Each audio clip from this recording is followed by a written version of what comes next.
సమయము కొరకు ఏర్పరచబడిన వేదవాక్య భాగాన్ని జ్ఞాపకం చేసుకుందాం. పరిశుద్ధులైన యెహెజ్కేలు గ్రంథము 18వ అధ్యాయము 32వ వచనాన్ని జ్ఞాపకం చేసుకుందాం. మరణము నొందువాడు మరణము నొందుటను బట్టి నేను సంతోషించువాడను కాను.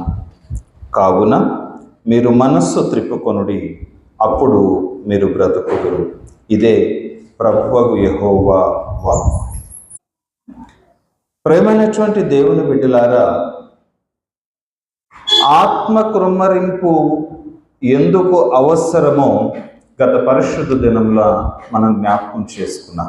గత వారం మనం ధ్యానం చేస్తూ పరిశుద్ధాత్మ కృమ్మరింపు అనేటువంటిది మన మీద నిలిచి ఉన్నప్పుడు మనము దేవుని యొక్క సన్నిధిలోనికి ఎక్కి వెళ్ళేటువంటి బిడ్డలంగా దేవుని యొక్క పరిశుద్ధమైనటువంటి పెండ్లి విందులో ఆ తీర్పు దినమున రెండవ మరణాన్ని దాటి ప్రభు సన్నిధిలో ప్రవేశించడానికి ఆత్మ నింపుదల కావాలి అని మనం జ్ఞాపకం చేసుకున్నాం. ఆత్మ సన్నిధిని మనుష్యుడు అనుభవిస్తూ ఉన్నాడు.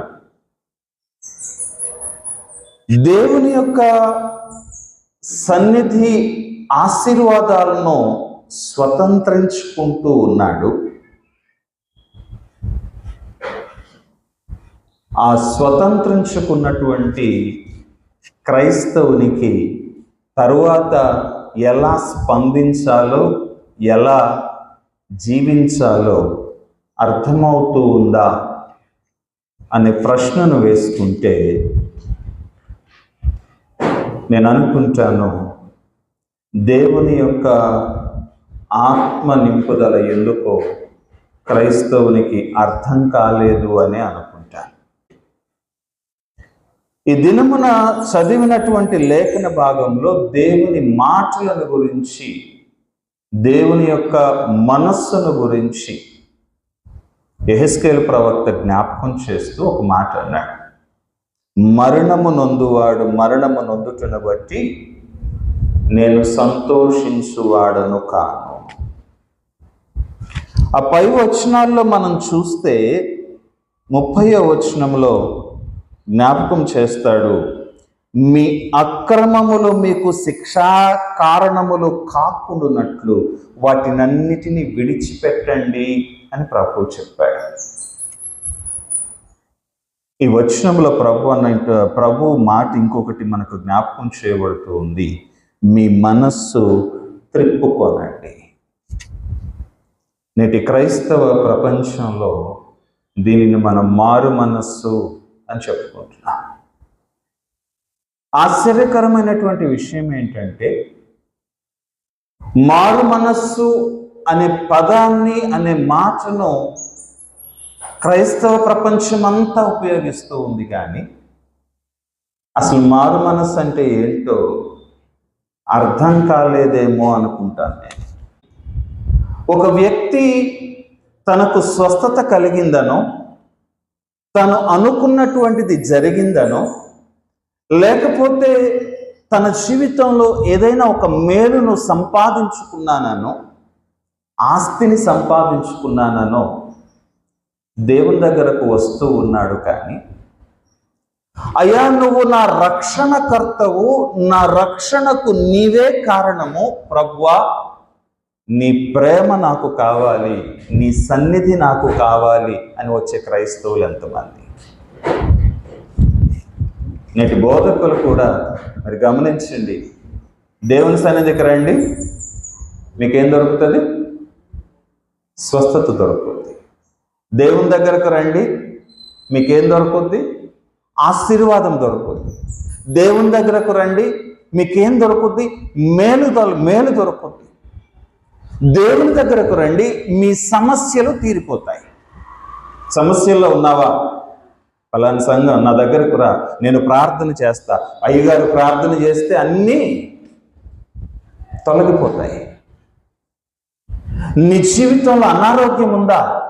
ఎక్కడికి పోయినా తగ్గటం లేదా? ఇదిగో చర్చికి వెళ్ళు, చర్చిలోనికి వెళ్ళి అక్కడ పాస్టర్ గారి చేత ప్రార్థన చేయించుకుంటే, సేవకుల చేత ప్రార్థన చేయించుకుంటే, వాళ్ళందరూ ఏకీభవించి ప్రార్థన చేస్తే నీకు స్వస్థత కలుగుతుంది. దేవుని బిడ్డలారా, ఆలోచన చేయండి. మారు మనస్సు అనేటువంటి మాటకు అర్థాన్ని ఈనాడు క్రైస్తవ ప్రపంచం ఎలా మార్చివేసిందంటే, పలాని చోటకు వెళితే మేలు జరుగుతుంది కాబట్టి అక్కడికి వెళదాం, ఆ దేవుణ్ణి నమ్ముదాం. నమ్మడాన్ని మారు మనస్సు కింద మార్చేసింది.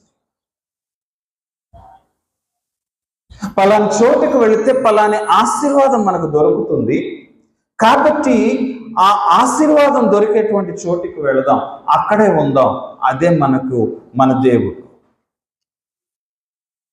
ఇదే ఆశీర్వాదం మరొక చోట దొరికితే, ఇదే స్వస్థత మరొక చోట దొరికితే, దేవుని బిడ్డలారా గమనించండి, వారి నమ్మకం ఎంతవరకు అంటే, మా జీవితంలో మేలు కలుగుతుంది, మా జీవితంలో ఆశీర్వాదము దొరుకుతుంది, మా జీవితంలో స్వస్థత కలుగుతుంది, మేము అడిగినవి మేము పొందుకోగలుగుతాం, మా ఆశలు తీరుతాయి. కాబట్టి మేము క్రైస్తవులం అయ్యాం, మారు మనస్సు పొందాం. మనం చెప్పే మాట ఏంటండి? మేము దేవుణ్ణి నమ్ముకున్నామండి, మారు మనస్సు పొందుకున్నామండి, దేవుని దగ్గరకు వచ్చామండి. ఒక నెల రోజులు, ఒక సంవత్సరం పాటు కష్టాలు వస్తే ఏం చేస్తామండి? ఎంత ప్రార్థన చేసినా కూడా మా జీవితంలో ప్రభు ఎందుకో మా మొర వింటలేదండి. మేమెంత ప్రార్థన చేసినా మా జీవితంలో కష్టాలు పోవటలేదండి. దేవుని నమ్ముకొని ఇంక ఉపయోగం ఏంటండి? అందుకే చర్చికి వెళ్ళడం మానేశానండి. దేవుని బిడ్డలారా, ఈనాడు మారు మనస్సు అనేటువంటి మాటను, పదాన్ని ఒక రకంగా మనం ఎలా మార్చివేశాము అంటే, ఒక వాడుక పదంలాగా, లేకపోతే వ్యర్థంగా ఉపయోగించేటువంటి పదంలాగా మార్చివేశాము. కానీ ప్రభు అంటున్నాడు, నువ్వు చావడాన్ని బట్టి నేను సంతోషించేవాడిని కాదు. ప్రేమైనటువంటి దేవుని బిడ్డలారా, మరి మారు మనస్సు పొందిన వాళ్ళ జీవితాల్లో ఏ మార్పులు వచ్చాయి?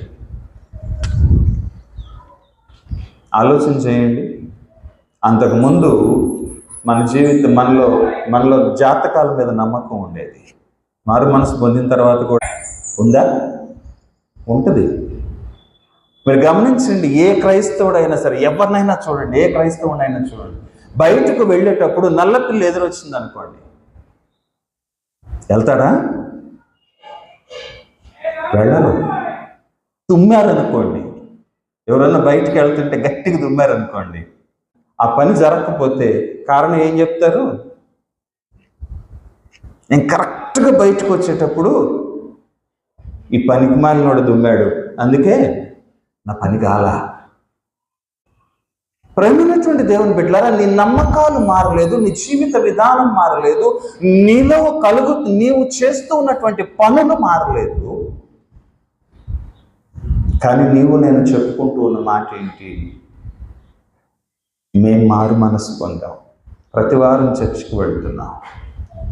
చర్చికి రావడం మారు మనసుకు ప్రతీక కాదు. ప్రార్థన చేయడం మారు మనసుకు ప్రతీక కాదు. అందుకే ప్రభు అంటాడు, ప్రభువా ప్రభువా అని నన్ను పిలుచు ప్రతివాడు పరలోక రాజ్యంలో ప్రవేశించడు. ఎందుకు? ప్రభువుని నమ్మడానికి దయ్యాలు కూడా నమ్ముతూ ఉన్నాయి. నీ జీవితంలో కూడా నమ్మకం ఉండొచ్చు, కానీ నిజమైన మారు మనస్సును నువ్వు పొందుకున్నావా? నిజముగా ప్రభు వైపు నీ మనస్సు త్రిప్పుకొని దేవుని వైపు నీవు చూడగలుగుతూ ఉన్నావా? ప్రేమైనటువంటి దేవుని బిడ్డ, ఈరోజు మనల్ని మనం పరిశీలన చేసుకుందాం. ఎందుకంటే దేవుని వాక్యము జ్ఞాపకం చేస్తూ ఉంది, నీ మనస్సు త్రిప్పుకోకపోతే నీ పనులు నీకు శిక్ష కలగడానికి కారణం అవుతాయి. నీవు మరణము నొందేటువంటి స్థితిలోనే ఉంటావు. నీవు మరణించినటువంటి స్థితిలో లేక మరణాన్ని అనుభవించేటువంటి స్థితిలో ఉంటే అది చూచి నేను సంతోషించేటువంటి వాడిని కాదు. అబ్బా దుర్మార్గుడు ప్రార్థన చేస్తున్నాడు కానీ అన్ని దుర్మార్గపు ఆలోచనలే, ఇడు చేస్తున్నాడులే అని నేను సంతోషపడను. ప్రభు చెప్తున్న మాట ఇది. నేను ఎందుకు సంతోషపడతాను? నీ మనసు త్రిప్పుకొని నా దగ్గరకు వచ్చి, నా ప్రభువా నీ జీవముతో నన్ను నింపయ్యా అని నా పాదాల దగ్గరకు వచ్చిన వాడిని చూసి నేను సంతోషపడతాను. నీ మనస్సును త్రిప్పుకొనడం లేక మారు మనస్సు పొందుకోవడం అంటే ఏంటి అసలు? ప్రభువు మనుషుని గురించి చెప్పినటువంటి మాట ఏంటి? తన స్వరూపములో తన పోలిక చొప్పున మనిషిని చేశాడు. అంటే మనం ఎవరి పోలికలో ఉండాలి? దేవుని పోలికలో ఉండాలి. దేవుని పోలికలో మాత్రమే కాదు, ఇక్కడ ప్రభు అంటాడు దేవుని యొక్క గుణ లక్షణాలను స్వతంత్రించుకోవాలి. మారు మనసు పొందటం అంటే దేవుని నమ్మడం కాదు, దేవుని యొక్క గుణ లక్షణాలను మనలోనికి ఆవాహన చేసుకొని దేవునితో మమేకమైనటువంటి స్థితిలోనికి వెళ్ళడం, మన మనస్సును పూర్తిగా చంపివేసుకొని ఒక క్రొత్త మనస్సుతోటి మనం నిలబడడం. ఇదే అధ్యాయంలో చూడండి, యెహెజ్కేలు గ్రంథం 18వ అధ్యాయం 31వ వచనంలో అంటాడు, నూతన హృదయమును నూతన బుద్ధిని తెచ్చుకోండి అని ప్రభు చెప్పడం మనకు ఉద్దేశం అదే. దేవుని యొక్క గుణ లక్షణాలలోనికి దేవునికి కలిగి ఉన్నటువంటి ఆ లక్షణాలను మన లక్షణాలుగా మార్చుకోగలిగినప్పుడు నిజముగా నీవు మారు మనసు పొందిన వాడవుతావు. నిజముగా నీవు మారు మనసు పొందినటువంటి దానం అవుతావు. ప్రేమైనటువంటి దేవుని బిడ్డ, దేవుని యొక్క గుణ లక్షణాలు ఏమిటి? దేవుని యొక్క గుణ లక్షణాల్లో ప్రధానమైనటువంటిది ప్రభు చెప్పినటువంటిది, దేవుడు ప్రేమయై ఉన్నాడు. కారణం ప్రభువుకి ప్రేమించడమే తెలుసు, ద్వేషించడం తెలియదు. మనం అనుకుంటాం ఆయన ద్వేషించేటువంటి వాడు అనుకుంటాం, ఆయనకు కోపం ఉంది అనుకుంటాం, ఆయన మనల్ని శిక్షించేటువంటి వాడు అనుకుంటాం. ప్రభువుకి ప్రేమించడం మాత్రమే తెలుసు. యాకోబు పత్రికారుడు అంటాడు మాట, ఎవడైనా శోధింపబడినప్పుడు నేను దేవుని వలన శోధింపబడుతున్నానని చెప్పొద్దు. ఎందుకంటే ప్రతివాడు తన స్వకీయమైన దురాశను బట్టి ఏడవబడి మరులుగొల్పబడినటువంటి వాడు శోధించబడుతున్నాడు. నీకున్నటువంటి ఆశ నిన్ను లాగుతుందట, పాపంలో పడవేస్తుందట, దా పాపం నీకు శోధన తీసుకొని వస్తుందట. కానీ దేవునికి ఏం తెలుసు? ప్రేమించడమే తెలుసు. చూడండి, 1 యోహాను పత్రిక 4వ అధ్యాయము 8వ వచనంలో మనం చూస్తాం, దేవుడు ప్రేమాస్వరూపి, ప్రేమ లేనివాడు దేవునిని ఎరగడు. ఇక్కడ ప్రేమాస్వరూపి అన్న దగ్గర 1 అని నెంబర్ వేసి కింద ఫుట్నోట్లో ఉంది చూడండి, దేవుడు ప్రేమయై ఉన్నాడు. ప్రేమైనటువంటి దేవుని బిడ్డ, నీవు దేవుని ప్రేమను కలిగినటువంటి వాడవుగా ఉన్నావా? దేవుని యొక్క ప్రేమ చేత నింపబడి ప్రభువుని మహిమపరచగలిగినటువంటి బిడ్డగా ఉన్నావా? ఆలోచించే. నీ సహోదరుడు తప్పు చేస్తే వాడిని గద్దించడం తప్పు కాదు, వాడిని గద్దించడం ద్వేషించడం కాదు, వాడిని సరిచేయకపోవడమే వాళ్ళని ద్వేషించడం. కానీ మనం ఏం చేస్తాం? దారిలో ఎవరైనా తప్పు చేస్తూ కనపడ్డారు, లేకపోతే ఏదో ఒక చెడు జరుగుతూ కనపడింది, మనం ఏమంటాం? ఏం చేస్తాం చెప్పండి? ఆ చెడును చూసి కూడా చూడనట్టుగా తల తిప్పుకొని వెళ్ళిపోతాం. ఎందుకంటే మనకెందుకు వచ్చిన గొడవ? నీ కుటుంబంలో నీ బిడ్డ తప్పు చేస్తూ ఉంటే నువ్వు చూసి ఊరుకుంటావా? సరి చేయకుండా వాడు ఎట్టబోతే నాకేమిలే, వాడు చచ్చిపోతే నాకేమిలే అనుకుని వదిలేస్తావా? వదిలేయవుగా. బిడ్డ తప్పు చేస్తూ ఉంటావు, దెబ్బ కొట్టైనా వాడిని బాగు చేయడానికి ప్రయత్నం చేస్తావుగా. అదే నీ సహోదరుడు నీ ప్రక్కన ఉండేటువంటి వాడు అదే స్థితిలోనికి వెళుతూ ఉంటే నువ్వేం చేస్తూ ఉన్నావు? దేవుని దగ్గర వాడు ఎలా పోతే నాకెందుకు అని వదిలిపెడుతున్నావు. మళ్ళీ దేవుని దగ్గరకు వచ్చి, దేవా వాడు ఎలాంటి దుర్మార్గుడో చూడయ్యా, వాడికి శిక్ష వేయ్యా. అడుగుతామా అడగమా? దేవుని బిడ్డ, దేవుని ప్రేమను నీ జీవితంలో నీవు కలిగి ఉన్నావా? యోహాను భక్తుని దగ్గర కట్ట బాప్తిసం ఇచ్చే యోహాన్ దగ్గర కట్ట బాప్తిసం ఇస్తూ ఉంటే జనులందరూ వచ్చారంట. వచ్చి అయ్యా మాకు కూడా బాప్తిస్మం కావాలి, మాకు కూడా బాప్తిస్మం కావాలనుకుంటూ వచ్చారు.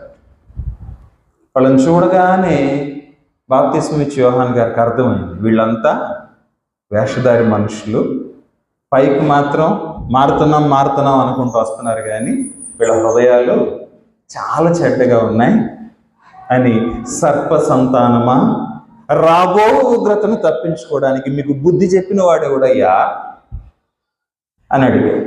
అయ్యా ఆ మాట వినగానే అందరికి అర్థమైంది, అయ్యా అయ్యగారికి మన రంగు తెలిసిపోయింది. కాబట్టి వాళ్ళు మర్యాదగా బాప్తిస్మం ఇచ్చి యోహాన్ దగ్గరకు వచ్చి, అయ్యా మేమేం మీరు ఇంటికి వెళ్ళిన తర్వాత చూడండి, యోహాను సువార్త 3వ అధ్యాయం 10-11 వచనాల్లో చూస్తే అక్కడ జనులు అలాగైతే మేమేమి చేయవలనని అతన్ని అడిగిరి. 11వ వచనంలో యోహాను చెప్పిన సమాధానం ఉంటుంది, 2 అంగీలు కలిగిన వాడు ఏమీ లేనివానికి ఒకటి ఇవ్వాలి, ఆహారము గలవాడును అలాగే చేయవలనని వారితో చెప్పాను.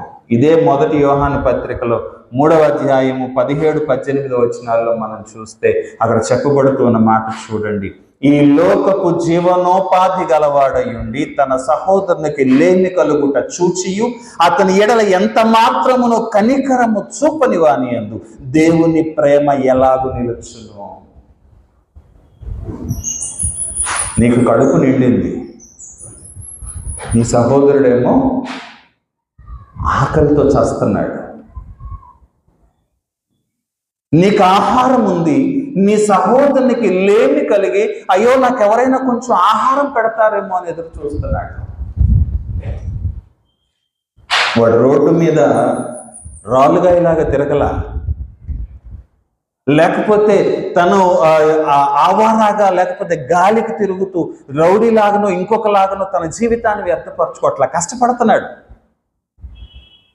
కానీ వానికి దొరికింది కొద్దిగే, పాపం ఆ కొద్దిగతో సగం ఆకలితో బ్రతుకుతున్నాడు. నీ కడుపు నిండుగా ఆహారం ఉంది, అధికంగా ఆహారం ఉంది, ఏం చేస్తాం చెప్పండి? ఆహారం మిగిలితే మనకెవరు గుర్తొస్తారు? హృదయం బిడ్డలారు, ఆలోచించేయండి. మనకు ఒకళ్ళు అయితే భిక్షగాళ్ళు గుర్తొస్తారు, లేకపోతే మన ఇంట్లో పనిచేసేవాళ్ళు గుర్తొస్తారు. అంతేగాని నీ సహోదరుడు గుర్తొస్తాడా? వాడికి తినటానికి తిండి లేకపోయినా వానికి ఆహారం పెట్టవు, కానీ నీ ఇంట్లో పని చేసేటువంటి పని మనిషికి మాత్రం ఆహారం పెడతావు. ఎందుకు? ఇప్పుడు ఇస్తే అబ్బా మా అమ్మగారు మా అయ్యగారు ఎంత మంచివాళ్ళని ఇంకాస్త గట్టిగా పని చేస్తుందని. అవునా? భిక్షగాడికి నువ్వు ఆహారం ఇస్తావు, అడుక్కునే వాళ్ళకి ఆహారం ఇస్తావు. ఎందుకు ఇస్తావు? ఇస్తే పుణ్యం వచ్చుద్ది. మనకున్న నమ్మకం ఏంటండి? భిక్ష వేస్తే పుణ్యం వచ్చుద్ది. ఆ పుణ్యం రాదు అని చెప్పు. ఎవరన్నా వేస్తారా? కనికరం చూపిస్తారా? చూపించరు. ప్రభు అంటున్న మాట అదే. ఇక్కడ యోహాను భక్తుడు మనకు జ్ఞాపకం చేస్తూ ఉన్న మాట అదే. నీ సహోదరుని మీద నీవు కనికరం చూపించకపోతే, నీతో పాటు ఉన్నటువంటి వాడు ఆకలితో మాడుతూ ఉండు, ప్రభువా నాకు ఆకలి అవుతుంది అని వాడు ప్రార్థన చేస్తే దేవుడు నీ వైపు చూసినప్పుడు కనికరిస్తావేమో, నా ప్రేమను నా బిడ్డ చూపిస్తాడేమో అని నీ వైపు చూస్తే నువ్వు చూపించగలుగుతున్నావా? అందుకే యోహాను పత్రికారుడు అక్కడ అంటాడు, చిన్నపిల్లలారా మాటతోనూ నాలుకతోనూ కాక క్రియతోనూ సత్యముతోనూ ప్రేమిద్దాం. దేవుని యొక్క ప్రేమను కలిగి ఉండాలి. దేవుని ప్రేమను మనలో చూపించేటువంటి బిడ్డలం మనం కావాలి. అది ప్రభు కోరుకుంది. వాడు తప్పు చేస్తే గద్దించు, నీ సహోదరుడు కాకపోయినా సరే. వాడు మంచి చేస్తే పొగుడు, ప్రోత్సహించు. వాడికి ఆహారం లేకపోతే అన్నం పెట్టు. వాడు కష్టపడలేకపోతూ ఉంటే కష్టానికి వాడు పని చేయడానికి ఒక పని చూపించు.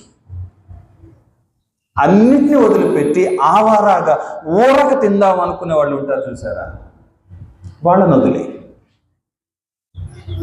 వాళ్ళ వల్ల దేవునికి ఉపయోగం లేదు, నీకు ఉపయోగం లేదు. కానీ నీ సహోదరుడు దేవుని వైపు చూచి ప్రభువా అని ప్రార్థన చేశాడు అంటే ప్రభు నిన్ను లెక్క అడుగుతాడు. జాగ్రత్త. ఎందుకంటే నీకు కడుపు నిండుగా ప్రభు ఇచ్చాడు, అధికంగా ప్రభు నీకు ఇచ్చాడు. ఎందుకు ఇచ్చాడు అంటే నీ సహోదరులతో పంచుకోవడానికి. నాయన ప్రేమను నీలో నుంచి చూపించాలని ప్రభు ఆశపడ్డాడు. కాబట్టి నీకు అధికంగా దేవుడు ఇచ్చాడు. అది గ్రహించవలసిన అవసరత ఈనాడు మనకుంది. ప్రేమనేటువంటి దేవుని బిడ్డ, దేవునిలో ఉన్న రెండవ లక్షణం, ఆయన వెలుగై ఉన్నాడు. దేవునిలో మొదటి లక్షణం, ఆయన ప్రేమై ఉన్నాడు. ఆయనలో ఉన్నటువంటి రెండవ లక్షణం, ఆయన వెలుగై ఉన్నాడు. చూడండి, 1 యోహాను పత్రిక 1వ అధ్యాయం 5వ వచనాన్ని మనం చూస్తే, మేము ఆయన వలన విని మీకు ప్రకటించు వర్తమానమేమనగా దేవుడు వెలుగై ఉన్నాడు, ఆయన యందు చీకటి ఎంత మాత్రమునూ లేదు. నీవు మారు మనస్సు పొందినటువంటి బిడ్డవైతే దేవుడు ఏ ప్రేమ కలిగి ఉన్నాడో ఆ ప్రేమ కలిగి ఉంటావు. దేవునిలో దేవుని యొక్క స్థితి ఎలాగ ఉందో నీ స్థితి కూడా అలాగే ఉంటుంది. దేవుని స్థితి ఎలా ఉంది? ఆయన వెలుగై ఉన్నాడు, ఆయనలో చీకటి లేదు. ఏం లేదండి? దేవునిలో ఏం లేదు? చీకటి లేదు. మనలో ఏముంది? ఆలోచన చేయండి. దేవుని బిడ్డలారా, ఒక వ్యక్తి యొక్క నిజమైనటువంటి ప్రవర్తన ఎక్కడ బయటపడద్దో తెలుసా? అతడు ఒంటరిగా ఉండి ఏమైనా చెయ్యడానికి ఎటువంటి అడ్డంకి లేనప్పుడు అసలు ప్రవర్తన బయటకు వస్తుంది కదా. ఏది చేయడానికైనా నీకు స్వాతంత్రం ఉంది, ఎవ్వరూ నిన్ను చూడరు అనుకుంటే స్కూల్కి వెళ్ళే పిల్లలు ఏం చేస్తారు? వాళ్ళు చదువుకుంటారా? వాళ్ళు స్కూల్కి వెళ్ళే చదువుకునే పిల్లలు ఏం చేయాలి? చదువుకోవాలి కదా. కానీ వాళ్ళు చదువుకుంటారా? ఏం చేస్తారు? అయితే ఫోన్ పట్టుకొని ఆడుతూ ఉంటారు, లేదా టీవీ పెట్టుకొని చూస్తూ ఉంటారు. మనం ఎలా ఉంటున్నాం? దేవుడు వెలుగై ఉన్నాడు కాబట్టి నువ్వు కూడా వెలుగుగా ఉండు. దేవుడు వెలుగై ఉన్నాడు, ఆ వెలుగును నీలో నింపుకో. అప్పుడు నీలో చీకటి ఎంత మాత్రమో ఉండదు. అందుకే ప్రభువే ఓ చక్కని మాట అన్నాడు. చూడండి, లూకా సువార్త 11వ అధ్యాయము 34-35 వచనాలు చూస్తే అక్కడ ప్రభు చెప్పినటువంటి మాట చూడండి.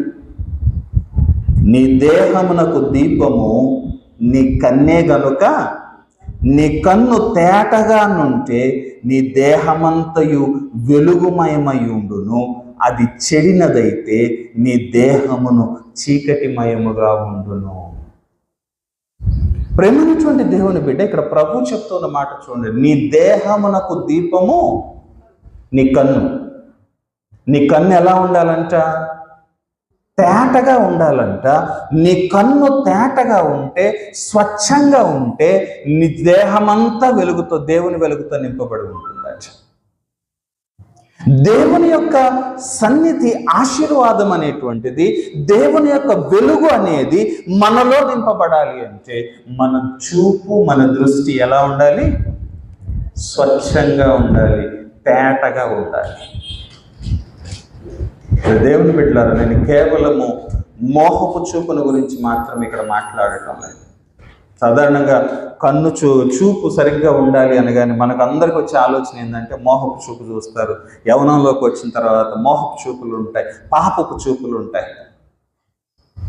నేను ఒక సామెత గుర్తు చేయనా మీకు?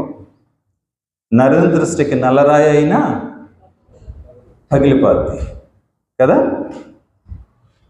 అదేవిధంగా మన ఇళ్ళ దగ్గర ఎవరన్నా గొడవలు పడేటప్పుడు చెప్తా ఉంటారు, నేను బాగుపట్టని చూసి నువ్వేం చేస్తున్నావు, కళ్ళల్లో నిప్పులు పోసుకుంటున్నావు అంట. దేవుని బిడ్డలారా గమనించండి, ఇక్కడ ప్రభు చెప్పింది ఏంటి?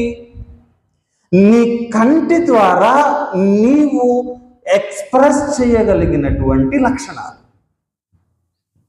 అసూయతో నిండినటువంటి చూపు, పాపముతో నిండినటువంటి చూపు, నీ జీవితంలో ఎదుటి వారి మేలును చూచి కడుపు మంటతో రగిలిపోయేటువంటి చూపు,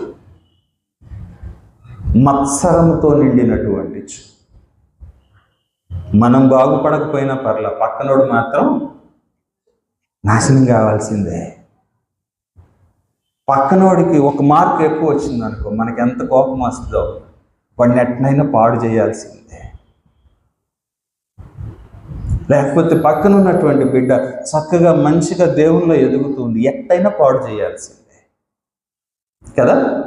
ఎవరైనా ప్రార్థన చేయడానికి కూర్చున్నారు అనుకోండి, పక్కన మాట్లాడే వాళ్ళ మాటలు చూడండి, ప్రార్థన చేయకుండా పక్కనకి వెళ్ళిపోతారు. మనం ప్రార్థన చేయడానికి మోకరిస్తే పక్కకి వెళ్ళిపోతారు. పక్కకి వెళ్ళిపోయిన వాళ్ళ మాటలు వినండి ఒకసారి. పెద్ద ప్రార్థన పరుడు బయలుదేరాడండి, మోకరించి మరీ ప్రార్థన చేస్తున్నాడు. వీడి జీవితం, వీడి బ్రతుకు మాకు తెలీదా అని మాట్లాడే మాటలు ఎన్ని వినపడతాయో. ప్రభు ఇక్కడ అంటున్నాడు, నీ కన్ను తేటగా ఉండాలంటే, నీ కన్ను స్వచ్ఛంగా ఉండాలి అంటే, నీ సహోదరుడు మేలు పొందుతూ ఉంటే నువ్వు కూడా సంతోషించు. నీ సహోదరుడు ఆశీర్వదించబడుతూ ఉంటే నువ్వు కూడా సంతోషించు. ప్రభు నిన్ను చూచి ఇంకా ఆశీర్వదిస్తాడు నిన్ను కూడా. నీ సహోదరుడు బాధపడుతూ ఉంటే, బాగుపడుతూ ఉంటే వాడిని చూసి అసూయ పడకు. నీ సహోదరుడు కష్టంలో ఉన్నాడా, వీడికి బాగా జరిగింది అనుకోబాక. ఏమనుకోవాలా? అయ్యో నేను చేయగలిగినటువంటి సహాయం ఏమిటి అని చూడాలా. దేవుని బిడ్డలారా గమనించండి, నీ సహోదరులు లేక నీ సహోదరి స్వచ్ఛంగా స్వచ్ఛమైనటువంటి మనసుతో నీ దగ్గర ఉన్నప్పుడు పాపపు చూపుతో వాళ్ళ వైపు చూడకు. నీ సహోదరి లేక సహోదరుడు దేవుని యొక్క వాక్యము జ్ఞాపకం చేస్తూ ఉంది, నీవు దేవుని యొక్క వెలుగు చేత నింపబడాలి అంటే నీ కంటి చూపు అనేటువంటిది, నీ కన్ను అనేటువంటిది తేటగా ఉండాలి. ఈ మాట చెప్పిన ప్రభు తర్వాత వచనంలో అంటాడు, నీలో నుండి వెలుగు చీకటి అయి ఉండకుండా చూసుకో. నా వెలుగు నీలోకి వచ్చింది, కానీ నీ జీవితంలో ఈ లక్షణాలు ఉంటే ఆ వెలుగు ఏమవుతుంది? చీకటి అయిపోద్ది. దేవుని బిడ్డలారా గమనించండి, ఈనాడు ఎంతమంది గొప్ప గొప్ప వరాలు కలిగినటువంటి వాళ్ళు తమ జీవితాన్ని పాడు చేసుకుంటున్నారో, తమ జీవితాన్ని అపవిత్రం చేసుకొని ప్రభువు నుంచి దూరంగా వెళ్ళిపోతూ ఉన్నారు. కానీ ప్రభు అంటున్నాడు, నీవు మారు మనస్సు పొందితే నా వెలుగు నీలో ఉండాలి. ఎందుకంటే నేను వెలుగై ఉన్నాను, నాలో చీకటి ఎంత మాత్రమూ లేదు. ఈరోజు నీవు ఎలా ఉన్నావు? మూడవదిగా మనం చూస్తే దేవుని గురించి చెప్పబడిన మాట, ఆయన వాక్కై ఉన్నాడు. మనకందరికి బాగా తెలిసిన వాక్యం, యోహాను సువార్త 1వ అధ్యాయం 1వ వచనం. ఆది యందు వాక్యం ఉండెను, వాక్యము దేవుని యొద్ద ఉండెను, ఆ వాక్యము దేవుడై ఉండెను. ఆ వాక్యము కృపాసత్య సంపూర్ణునిగా మన మధ్య నివసించెను. దేవుని బిడ్డలారా, మూడవదిగా వాక్యముగా మనం ఉండాలి. వాక్యము అనే మాటకు ఆ పదానికి ఉన్నటువంటి అర్థం ఏమిటి? వాక్ అంటే పలకబడినటువంటి మాట, శబ్దము, వాటి యొక్క సమూహము, లేకపోతే వాటితో కూడినటువంటిది వాక్యం అంటే చెప్పబడినటువంటి మాట. అనగా దేవుని బిడ్డలారా గమనించండి, ఇక్కడ ప్రభు మనకు జ్ఞాపకం చేస్తూ ఉన్న మాట, ఆయన మాట దేవుని యొక్క వాక్యముగా, నోట పలకబడినటువంటి మాటగా ఆయన ఈ లోకంలోనికి వచ్చాడు. కృపాసత్య సంపూర్ణునిగా ఆయన మన మధ్య నివసించాడు. అంటే అర్థం ఏంటి? ఆయన మాట్లాడే మాట దేనితో నిండి ఉంది? కృపతో నిండి ఉంది. ఆయన మాట్లాడే మాట దేనితో నిండి ఉంది? సత్యముతో నిండి ఉంది. అవి సంపూర్ణముగా ఉన్నాయి. అక్కడ మారు మనసు పొందావు అంటే నీవెలా ఉండాలి? నీ మాట దయగలిగినదై ఉండాలి. నీ మాట సత్యముతో నిండి ఉండాలి. దేవుని బిడ్డలారా ఇక్కడ గమనించండి, ప్రభు అంటూ ఉన్నటువంటి మాట, నీ మాట, నీ పలుకు ఎలా ఉండాలయ్యా అంటే అది సత్యముతో నిండి ఉండాలి, అది కృపతో నిండి ఉండాలి. ఆలోచించేయండి, మనం కోపం వచ్చిన ఎదుటి వాళ్ళ మీద దయగలిగినటువంటి మాటలు మాట్లాడగలుగుతామా? ప్రభు మాట్లాడాడండి. తనను చంపుతూ ఉన్నవాడను, సిలువ వేస్తూ ఉన్నటువంటి వాడని చూసి ప్రభు చెప్పిన మాట ఏంటి? తండ్రి, వీరేమి చేయుచున్నారో వీరెరుగను కనుక క్షమించమండి, వీరిని క్షమించండి అన్నాడు ప్రభు. అది కృప, అది దయ. నేను నా తండ్రి వలన వినిన మాటలు తప్ప మరి ఒక మాట నేను మాట్లాడను. సత్యము. దేవుని బిడ్డలారా, మన నోటి వెంట అబద్ధం వస్తూ ఉంది అంటే మనం ఎలా ఉన్నాం? మారు మనసు కలిగి ఉన్నామా? మన నోటి వెంట పరుషమైనటువంటి మాటలు, కఠినమైనటువంటి మాటలు వస్తూ ఉన్నాయంటే మనం మారు మనసు కలిగి ఉన్నామా? వాక్యము జ్ఞాపకం చేస్తూ ఉంది, ఈ 3 లక్షణాలు దేవునివి. ఈ 3 లక్షణాల చేత నిన్ను నీవు నింపుకోకపోతే నీవు మారు మనస్సు కలిగిన వాడివి కాదు. ప్రభు అంటున్నాడు, మరణము నొందేటువంటి వాడు, చచ్చిపోయేవాడు చచ్చిపోవడాన్ని బట్టి, మరణం పొందటాన్ని బట్టి నేను సంతోషించును, కానీ వాడు మారు మనస్సు పొందితే నేను సంతోషిస్తాను.